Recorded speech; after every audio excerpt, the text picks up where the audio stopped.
The day began with the gentle hum of summer, promising little more than a routine escape from everyday life. I arrived at the secluded pool just as the sun was climbing in a clear blue sky, its light dancing on the surface of the water. Beside me stood Zayan, my longtime friend, whose presence had always been a comforting constant in my life.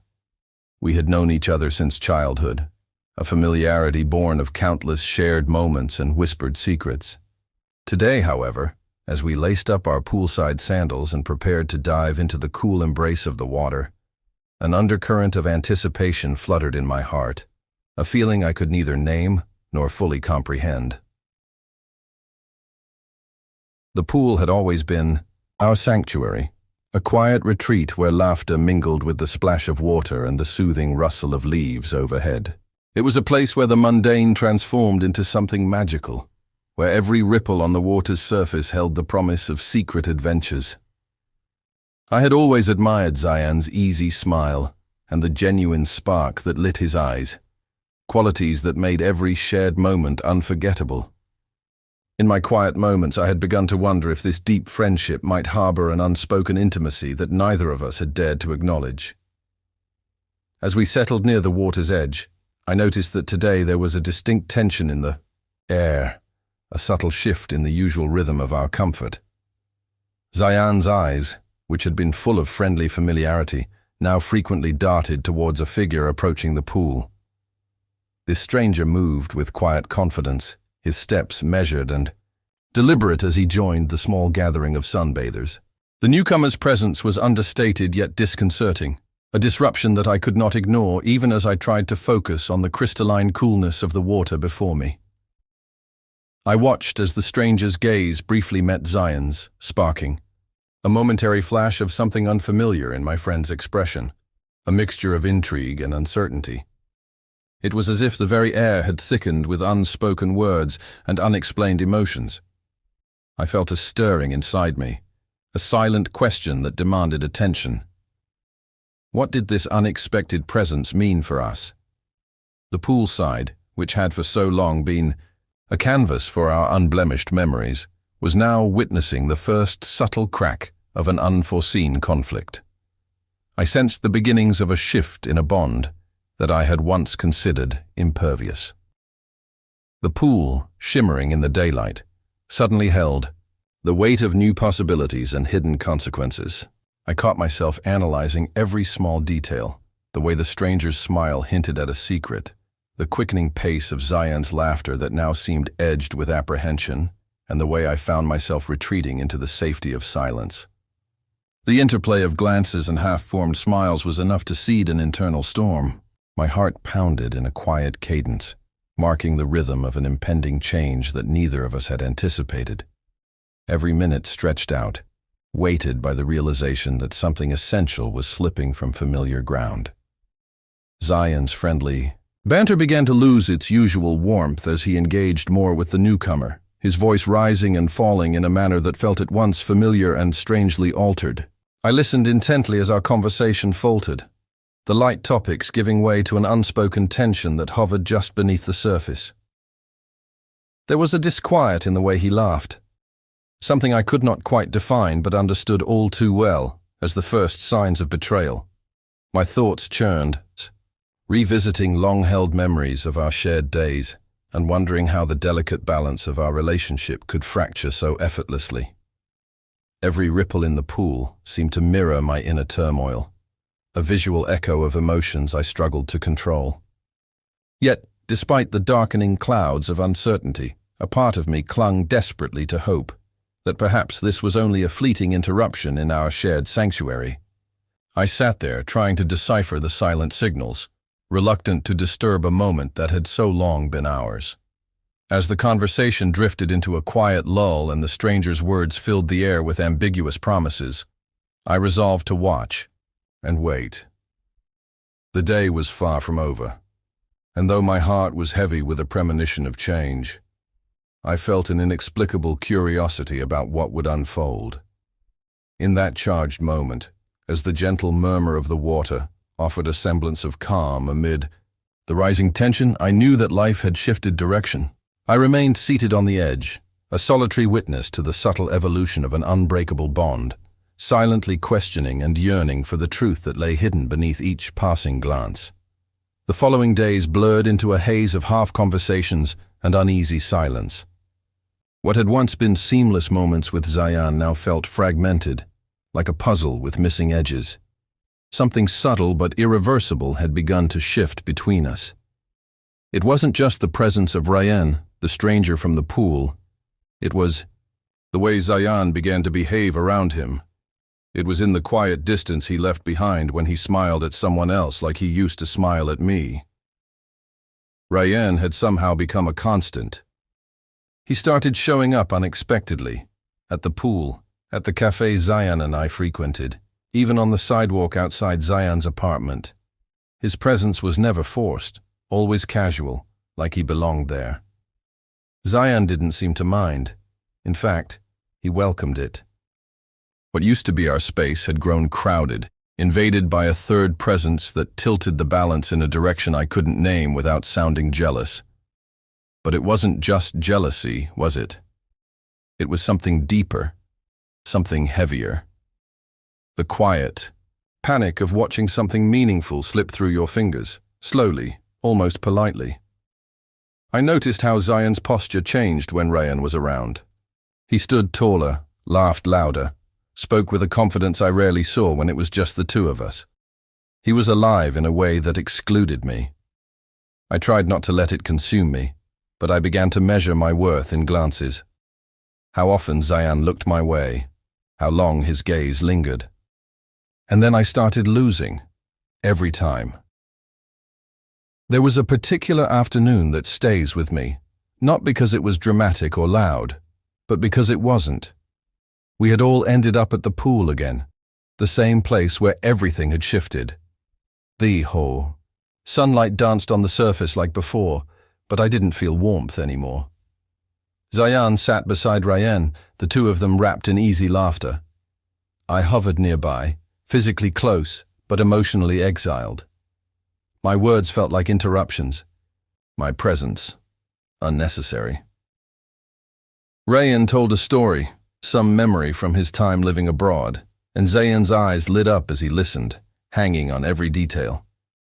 I tried to smile, to laugh at the right moments, but I felt like a guest at a party I hadn't been invited to. That day, Zayan didn't swim with me. We always swam together. Later, I asked Zayan about it. I kept my tone light, as if I was joking. You two have gotten close pretty fast, huh? He shrugged, brushing it off. Yeah, I guess he's just easy to talk to. And I'm not. I didn't mean to ask it, but the words escaped before I could stop them. Zayan looked at me then, really looked at me. For a moment, there was a flicker of recognition, like he saw how much it was costing me to say that. Of course you are, he said softly, but it sounded rehearsed, like he knew it was the right thing to say, not the true thing. That night, I sat alone in my room, staring at the ceiling, the air around me too still. I replayed the moments in my head, the quiet glances, the sudden silences, the way Zayan's smile had slowly started belonging to someone else. I told myself I was imagining things, that I was reading too much into it. But even lies can only stretch so far before they break. The next morning, I got a text from Zayan. Heading to the pool with Ryan. Want to come? It was the first time he had phrased it that way. With Ryan. Not, let's go. Not, want to swim. But we're going. Do you want to join? I stared at the message for longer than I should have, my thumbs hovering over the screen, unsure of what answer would protect me from further unraveling. I went anyway. Maybe I still believed I could reclaim what was slipping, or maybe I just didn't want to be left behind. But even as I walked toward the familiar glint of sun on water, I knew something had changed. This wasn't about inclusion anymore. It was about witnessing a bond forming right in front of me, a bond I was no longer part of. Ryan waved as I approached. Zayan looked up, his smile automatic. I smiled back, but it didn't reach my eyes. Beneath the surface of every word, every gesture, The truth whispered louder with each passing second. I was watching something bloom, but it wasn't mine, and it never would be. The days that followed unfolded like a silent storm, quiet but devastating. My friendship with Zion, once effortless and warm, had become strained by the invisible wedge that was Ryan. The three of us continued to meet, sharing the same spaces, the same conversations, but something essential had fractured beneath the surface. I no longer felt seen. I had become a shadow beside the two of them, present but fading. It was a Thursday when I arrived at the pool early, hoping to reclaim some part of what we had lost. I chose the spot we always claimed, where sunlight filtered through the trees and cast familiar patterns on the ground. I set our towels down, arranged the snacks Zion liked, even brought his favorite iced tea. I was ready to remind him of what we were, but when he arrived, Ryan was already with him. Zion didn't even notice the effort I had put into the setup. He barely glanced at the spread before sinking down beside Ryan, who greeted me with a polite nod, distant and cool. I returned the gesture, my throat dry with things I couldn't say. There was no room for sentimentality anymore. Not when I was being slowly erased. As the afternoon wore on, I tried to speak, to participate, but my words felt like foreign objects in my mouth. I watched the way Zion leaned in when Ryan spoke, the way he laughed before Ryan even finished his stories. I began to wonder if I had imagined everything between us. Was I holding on to a version of Zion that no longer existed? Or worse, had he never felt the things I did? After a long silence, I finally asked him to walk with me. Just for a minute, I added, almost apologetically. He hesitated, then nodded. We stepped away from the pool, the distance between us and Ryan a small but significant relief. We walked in silence until I stopped near the tall hedges that bordered the property. "Can I ask you something?" I said. Zion looked at me cautiously. "Of course. Are we okay?" My voice cracked slightly, "Because it doesn't feel like we are." He looked away, drawing in a slow breath. "I don't know," he said quietly. "I didn't mean for things to get weird." "But they did," I replied. "You changed." He turned to face me then, and for a fleeting second, I saw the boy I once knew, the one who used to dive into the pool just to make me laugh, who remembered my coffee order without asking. "I didn't change on purpose," he said. "I just met someone who understands a part of me that I didn't realize was missing." The words hit harder than I expected. I nodded slowly, swallowing the sting behind my eyes. "And I don't?" Zion hesitated. "You've always been there. You're important to me. But maybe we were holding on to something out of comfort, not truth." There it was. Not an admission of love, not a promise. Just the slow, painful death of something I thought was real. I didn't cry. I didn't argue. I just stood there, trying to find a version of myself that hadn't been built entirely around him. When we returned to the poolside, Ryan looked up, eyes sharp with suspicion. He said nothing, but his arm casually brushed Zion's as they sat down. It was a silent claim. I understood it then. Ryan wasn't just someone new. He was someone Zion had chosen. That evening, I left early. I didn't say goodbye. I didn't wait for a second glance. As I walked away, the sound of their laughter followed me, echoing off the walls of the pool I once called my safe place.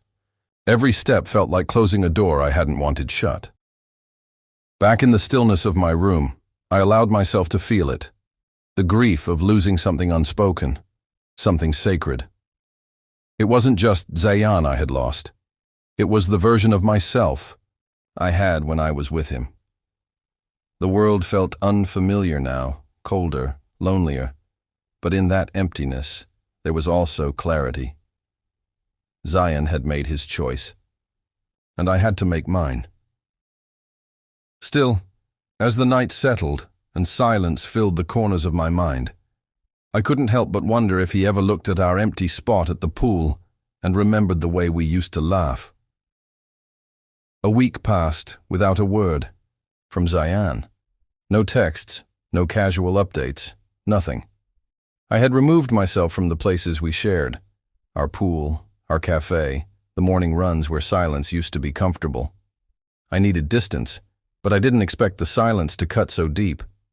I had once believed that if anything ever broke between us, we would at least try to fix it. But Zayan had drifted, and I wasn't part of his orbit anymore. Still, memory has a cruel way of lingering. Everywhere I went, I saw echoes of him. The bench near the library where we once dried off in the sun, the shop where he bought us matching, water bottles like it meant something. The scent of chlorine now reminded me more of heartbreak than summer. And through it all I wondered, had he let go completely, or was he simply too comfortable where he was to reach back? Then one evening, just as I was beginning to believe the story had ended, my phone buzzed. "Can we talk?" Just 3 words, but they set everything spinning. I stared at the screen for minutes before typing. "What's left to say?" The reply came quickly. "Please, just once." I didn't trust what he wanted from me. Closure, forgiveness, a soft landing. From the guilt he never owned aloud, but I said yes. Part of me still needed answers, even if they came wrapped in regret. We met at the pool, not by the water, but in the quiet corner near the rusted gate where we used to sneak in after hours. The sun had dipped below the horizon, and the chlorine-scented air carried an eerie familiarity. Zayan stood waiting, hands in his pockets, looking more hesitant than I'd ever seen him. "Thanks for coming," he said, voice low. "I didn't come for you," I replied. "I came for myself." He nodded as if he expected that. "I owe you an apology," he began. "For drifting. For not saying the things I should have when I saw you hurting." I crossed my arms, wary. "Then why didn't you?" "I gave you space, time, everything I had left. But you filled that space with someone else." His eyes fell. "I didn't mean to replace you." "But you did," I said sharply.